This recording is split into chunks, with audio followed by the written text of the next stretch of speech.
같이 사도신경으로 신앙 고백하겠습니다.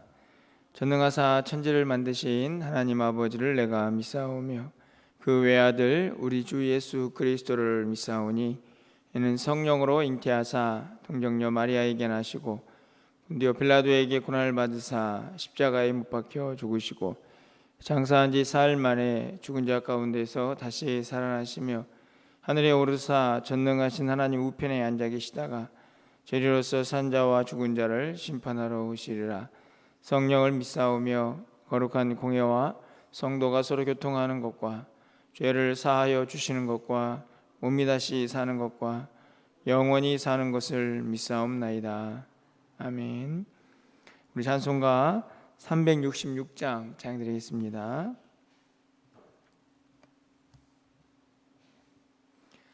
366장입니다.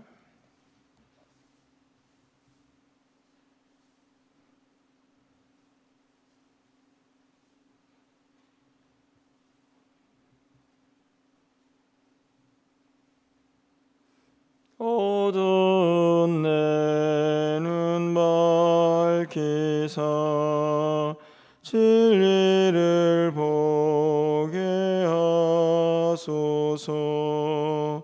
진리의 열쇠 내게 주사 참빛을 찾게 하소서. 깊으신 뜻을 알고자 엎드려 기다리오니 내 눈을 뜨게 하소서. 성령이여 막혀진 내 귀 여시사 주님의 귀한 음성을 이 귀로 밝히 들을 때에 내 기쁨 한량 없겠네. 깊으신 뜻을 알고자 엎드려 기다리오니 내 귀를 열어주소서. 성령이여 봉해진 내 입 여시사 복음을 널리 전하고 차가운 내 맘 녹여주사 사랑을 하게 하소서. 깊으신 뜻을 알고자 엎드려 기다리오니 내 입을 열어주소서.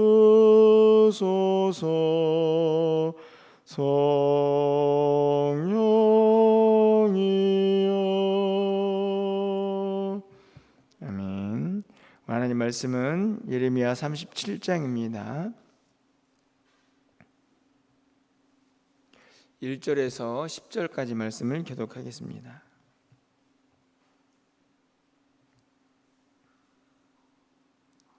구약성경 1112쪽입니다. 예레미야 37장 1절에서 10절 말씀 교독하고 10절은 함께 읽겠습니다. 요시야의 아들 시드기야가 여호야김의 아들 고니아의 뒤를 이어 왕이 되었으니 이는 바벨론의 느부갓네살 왕이 그를 유다 땅의 왕으로 삼음이었더라.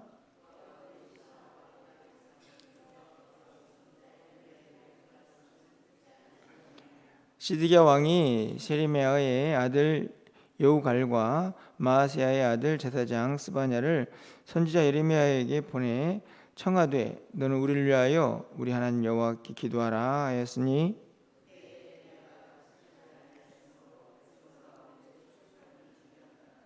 바로의 군대가 예굽에서 나오매 예루살렘을 에워쌌던 갈대아인이 그 소문을 듣고 예루살렘에 떠났더라. 이스라엘 하나님 여호와께서 이와 같이 말씀하시니라. 너희를 보내어 내게 구하게 한 유다의 왕에게 아뢰라. 너희를 도우려고 나왔던 바로의 군대는 자기 땅 예굽으로 돌아가겠고 여호와께서 이와 같이 말씀하시니라. 너희는 스스로 속여 말하기를 갈대아인이 반드시 우리를 떠나리라 하지 말라. 그들이 떠나지 아니하리라. 가령 너희가 너희를 치는 갈대아인의 온 군대를 쳐서 그 중에 부상자만 남긴다 할지라도 그들이 각기 장막에서 일어나 이 성을 불사르리라. 아멘. 우리 어제 여호야김이라는 왕이 연약하고 어떻게 보면 어리석고 고집스러운 그런 모습을 좀 함께 살펴보았습니다. 하나님의 말씀을 다 불태우고 그렇게 하나님의 뜻을 거스르는 모습을 보았는데요. 오늘은 유다의 마지막 왕이라고 할 수 있는 시드기야 왕은 어땠을까를 성경이 기록을 하고 있습니다. 이전에도 잠깐 시드기야 왕의 모습을 좀 살펴봤는데 이제 37장에서 한 번 더 그 모습들을 이제 바라보면서 남유다의 마지막의 모습들을 우리가 이제 보게 됩니다. 그 당시의 상황이 어땠을까를 기록을 하고 있는 내용들이 있는데요. 5절 말씀을 보면 바로의 군대가 예굽에서 나오매 예루살렘을 에워쌌던 갈대아인이 그 소문을 듣고 예루살렘에서 떠났더라 이렇게 되어 있습니다. 지금 오늘 말씀이 기록되어 있는 어떤 시간적인 배경인데 상황도 마찬가지죠. 밑에 있던 이제 예굽입니다. 예굽에 바로의 군대가 이제 이스라엘 향해서 이제 올라오게 되는데 그 당시에 예루살렘 성을 포위하고 있던 이제 바벨론이 그 소식을 듣고 잠시 그 포위를 풀고 뒤로 물러나는 그런 시간에 있었던 것을 볼 수 있습니다.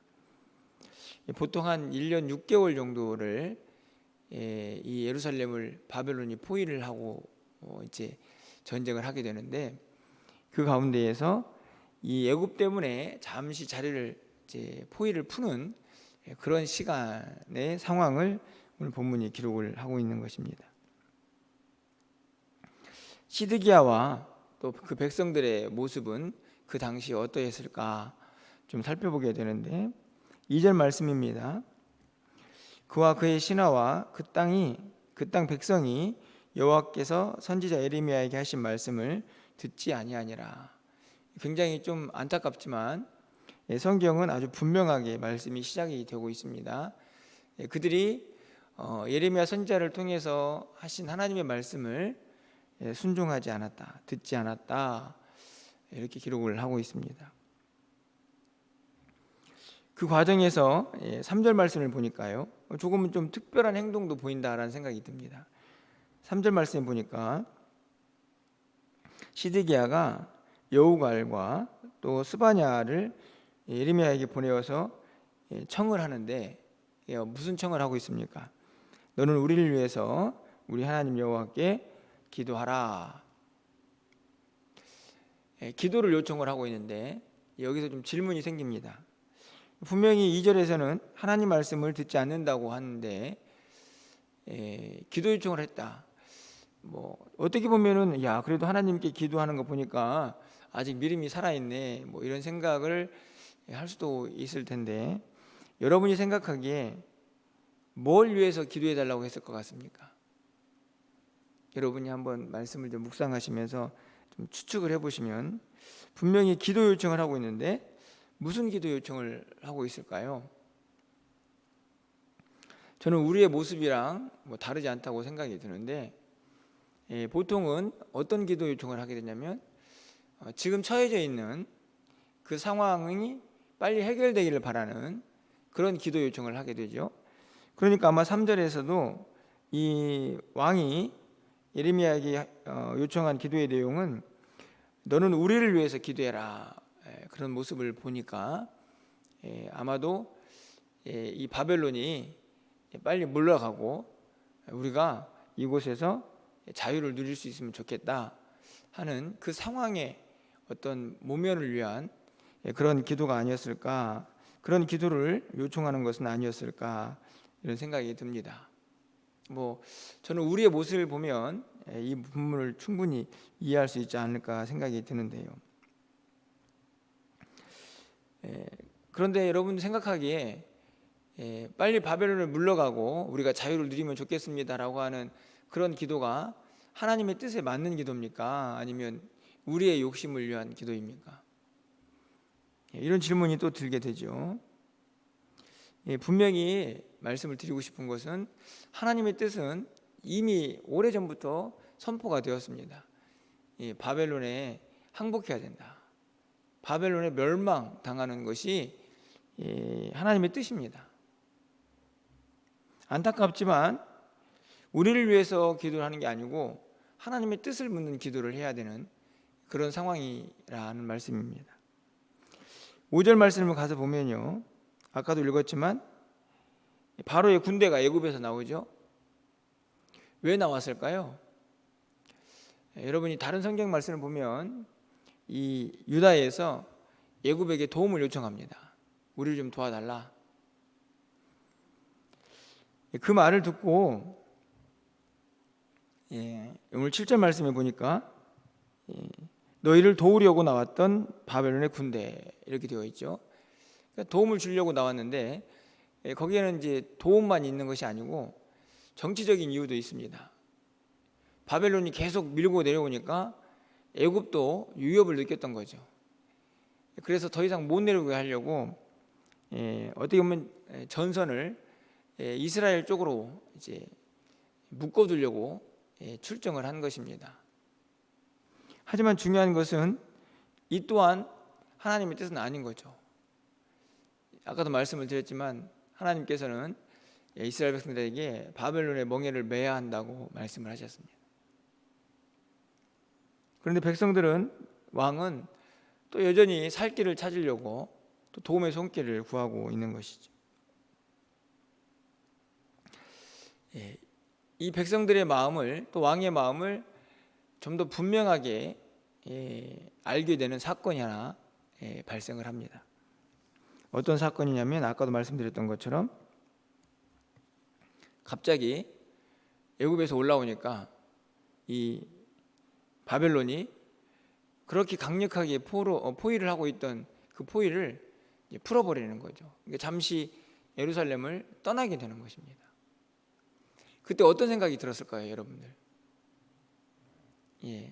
그때 당연히 야, 이거 드디어 우리가 이겼구나, 이 바벨론이 물러가겠구나, 이런 생각을 하기에 충분한 상황이 되는 것입니다. 9절 말씀을 볼까요? 이제 그런 그들의 속내를 잘 드러내는 표현이 나옵니다. 여호와께서 이와 같이 말씀하시느냐, 너희는 스스로 속여 말하기를 갈대아인이, 이 갈대아인은 바벨론 사람들입니다, 반드시 우리를 떠나리라 하지 말라, 이렇게 되어 있습니다. 하나님께서 말씀이죠. 그러니까 이스라엘 백성들이 그 상황에서 어떤 생각을 하냐면, 야, 반드시 이 사람들이 떠나겠구나 라고 스스로 생각하는 겁니다.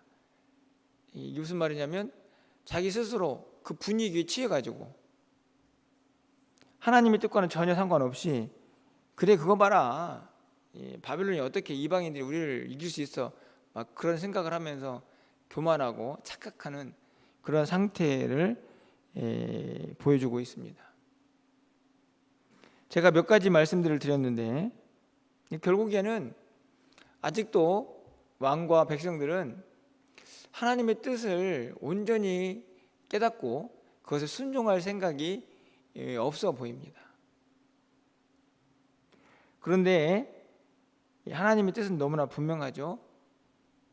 여러분 7절 말씀을 보면 하나님께서 뭐라고 말씀하시냐면 너희들 구하려고 그 애굽의 군대가 오는 것처럼 보이지만 결국 그들은 자기 땅 애굽으로 다 돌아갈 것이다. 예.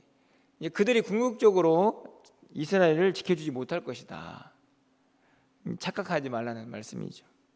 10절 말씀도 마찬가지입니다. 이제 10절은 굉장히 충격적이죠.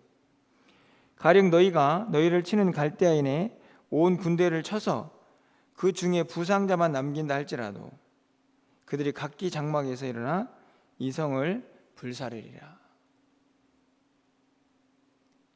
여기에서도 백성들의 착각을 일으키는 상황이 발생을 합니다. 어떤 상황인가요? 다 쳐가지고 이제 부상자만 남았습니다. 그러면 이제 승리가 이제 눈앞에 있는 거지 않습니까? 그런데 하나님께서 뭐라고 말씀하시냐면 그렇게 부상자만 남았어도 그들이 너희들을 이길 것이다. 그 성을 불살아 버릴 것이다. 너무 충격적이지만 오늘 본문에서는 왕과 또 백성들의 마음, 그들의 바람과는 너무나 다른 하나님의 뜻이 드러나 있습니다. 이것은 그동안에 우리가 계속해서 살펴봤던 내용과 다르지 않습니다. 그렇죠? 이것이 뭐 특별한 것도 아닙니다. 이미 계속해서 선지자를 통해서 바벨론의 멍에를 매는 것이 하나님의 뜻이라고 가르쳐 주었습니다. 조금 상황이 바뀌고 잠시 뭔가 좀 좋아진다고 해서 그것이 하나님의 뜻이 바뀐 것이냐 라고 생각을 하기 위해서는 결국 무엇이 필요한 것입니까? 뜻을 물어야죠. 왜냐하면 그들이 바라는 대로 상황이 바뀔 수 있습니다.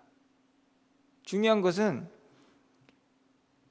어떤 상황에서도 내 생각, 어떤 내 기대, 아니면은 내 어떤 마음속의 바람들, 그게 중요한 게 아니고 하나님의 뜻을 묻는 것이 중요하다는 말씀입니다.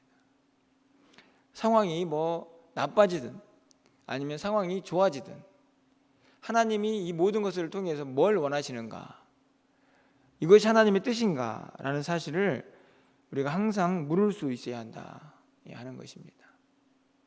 저는 우리 신앙생활에서 우리가 하는 모든 기도의 내용 중에 너무나 중요하다 하는 생각을 갖습니다.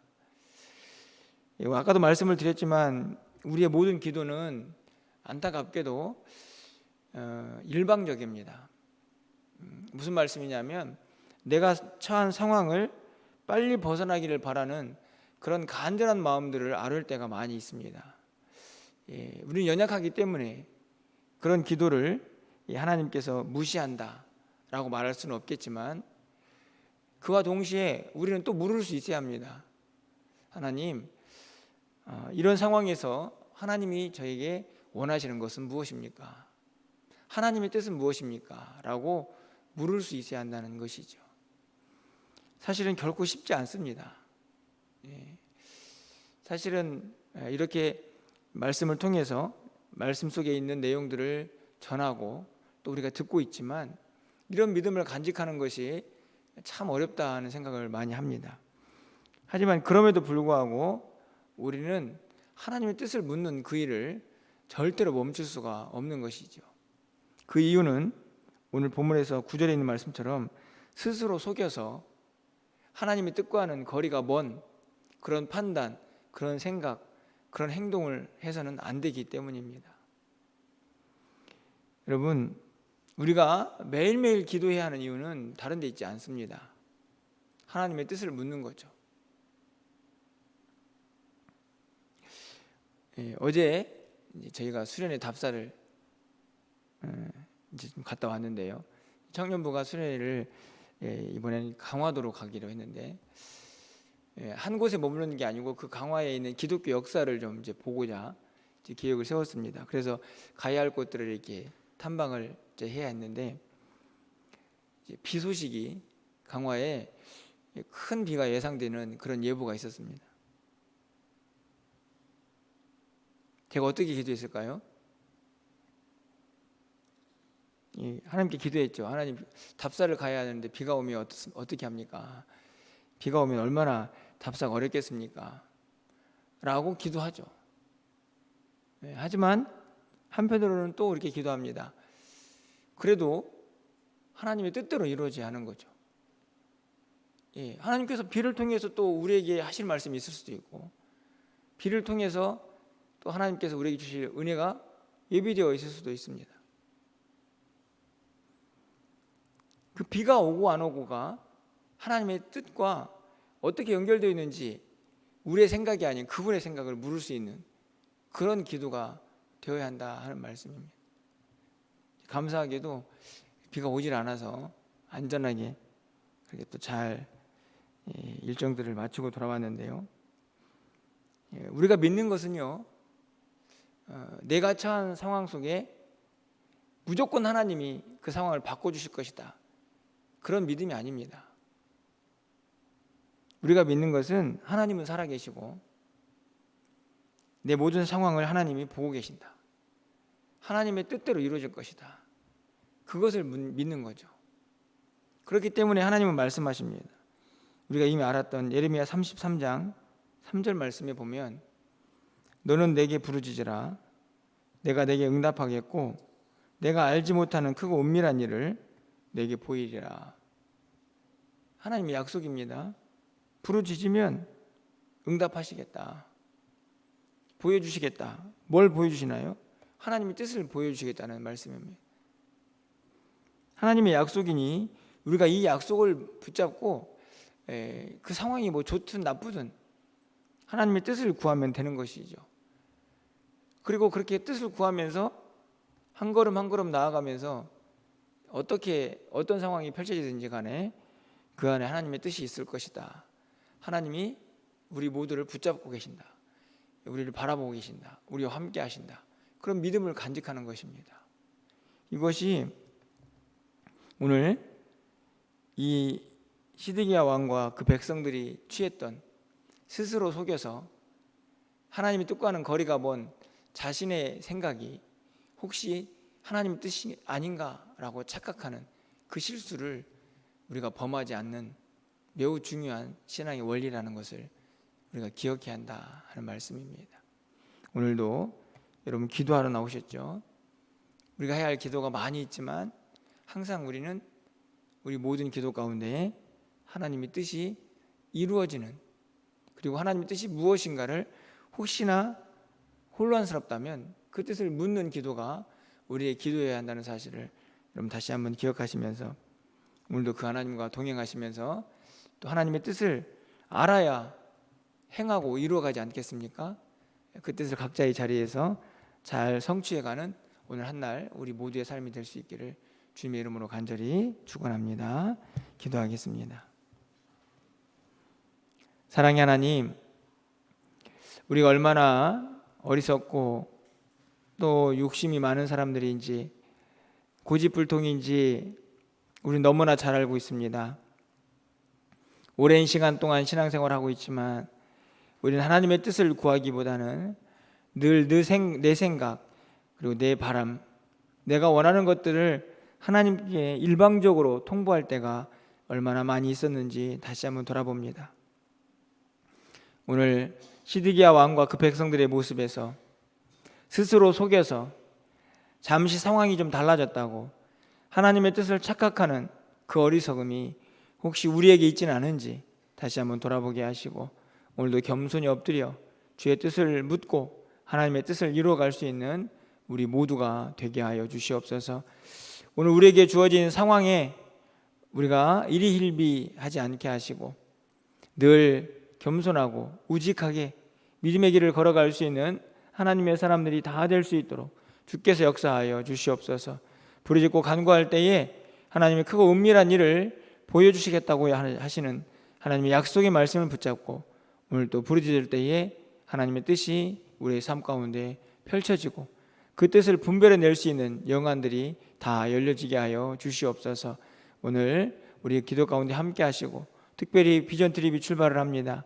하나님께서 출발할 때부터 돌아올 때까지 모든 일정들 가운데 함께 하셔서 하나님의 영광이 가득하게 하시고 그들을 통해서 또 하나님의 뜻이 온전히 이루어져가며 그곳에 하나님의 영광만 가득할 수 있도록 인도하여 주시옵소서. 오늘도 수요 예배가 있습니다. 하나님 그 예배 가운데 함께 하셔서 하나님께서 예배하신 은혜가 우리의 심령 가득히 차고 넘치는 귀한 시간이 될 수 있도록 주님 도와주시옵소서. 우리 모든 기도를 하나님께서 들어응답하여 주시기를 간절히 소망하고 예수 그리스도의 이름으로 기도합나이다. 아멘.